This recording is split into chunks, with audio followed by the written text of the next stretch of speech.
भगवान शिव के भक्तों, अगर आपको यह कथा अच्छी लगेगी तो वीडियो को लाइक करना और हमारे चैनल को ज़रूर सब्सक्राइब करना और कमेंट में हमें बताना कि आपको यह कथा अच्छी लगी है या नहीं, और हर हर महादेव ज़रूर लिखना। आज हम सुनेंगे एक अनोखी कथा। एक ऐसा राक्षस जिसे भगवान शिव ने वरदान दिया, लेकिन वही वरदान उसके लिए अभिशाप बन गया। यह कथा हमें सिखाती है, शक्ति तभी तक उपयोगी है जब तक उसमें विवेक और विनम्रता हो। यह है शिव और भस्मासुर की अद्भुत कथा। बहुत समय पहले की बात है।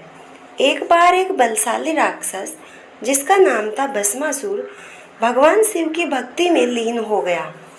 वह दिन रात कठिन तपस्या करने लगा। वर्षों तक उसने भोजन, जल और विश्राम त्याग दिया। केवल भगवान शिव का नाम लेते हुए तप की ज्वाला में जलता रहा। शिव जी करुणा के सागर हैं। जब किसी भक्त की तपस्या सच्ची होती है तो वे प्रसन्न होकर दर्शन देते हैं। अंततः भस्मासुर की भक्ति सफल हुई। शिव जी उनके सामने प्रकट हुए। शिव जी बोले, वत्स, मैं तुम्हारी तपस्या से प्रसन्न हूँ, मांगो क्या वर चाहिए। भस्मासुर ने झुककर प्रणाम किया और बोला, प्रभु, मुझे ऐसा वरदान दो, मैं जिसके भी सिर पर हाथ रखूं वह भस्म हो जाए।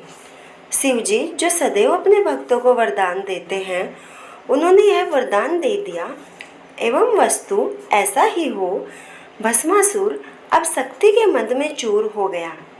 उसे लगा वह अब अमर हो गया, और तभी उसके मन में एक दुष्ट विचार आया। उसने सोचा, क्यों न इस वरदान को खुद शिव पर आजमाया जाए। यदि शिव ही न रहे तो मैं ही सबसे बड़ा हो जाऊंगा। यह सोचकर वह शिव जी की ओर बढ़ा और उन्हें भस्म करने का प्रयास करने लगा। भगवान शिव यह देखकर आश्चर्यचकित हुए, लेकिन उन्होंने क्रोध नहीं किया। वे जानते थे यह अहंकार एक दिन स्वयं को नष्ट करेगा। शिव जी वहाँ से भागे और अनेक स्थानों पर छुपते रहे, कैलाश से लेकर हिमालय तक। जब विष्णु भगवान को यह समाचार मिला तो उन्होंने शिव जी की रक्षा के लिए एक लीला रची। उन्होंने मोहिनी रूप धारण किया, एक अद्भुत सुंदर स्त्री का रूप। मोहिनी ने भस्मासुर के सामने नृत्य शुरू किया।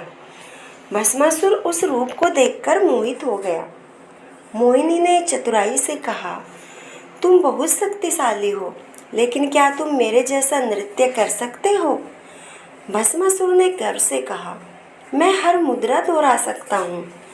मोहिनी ने नृत्य करते हुए चतुराई से वह मुद्रा बनाई जिसमें उसने अपने सिर पर हाथ रखा। भस्मासुर ने भी वही मुद्रा दोहराई। जैसे ही उसका हाथ उसके सिर पर पड़ा, वह भस्म हो गया। इस कथा से हमें यह शिक्षा मिलती है, अहंकार और शक्ति का गलत प्रयोग अंत में विनाश ही लाता है। भगवान शिव ने कभी कोई भेदभाव नहीं किया।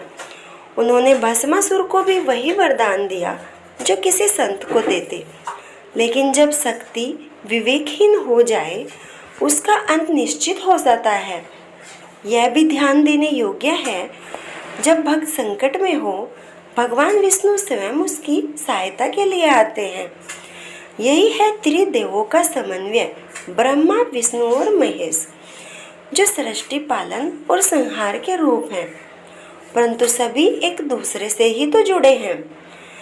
भस्मासुर की कथा हमें बताती है, हमें न केवल शक्ति की प्राप्ति की कामना करनी चाहिए, बल्कि उसे सही दिशा में प्रयोग करने की बुद्धि भी मांगनी चाहिए।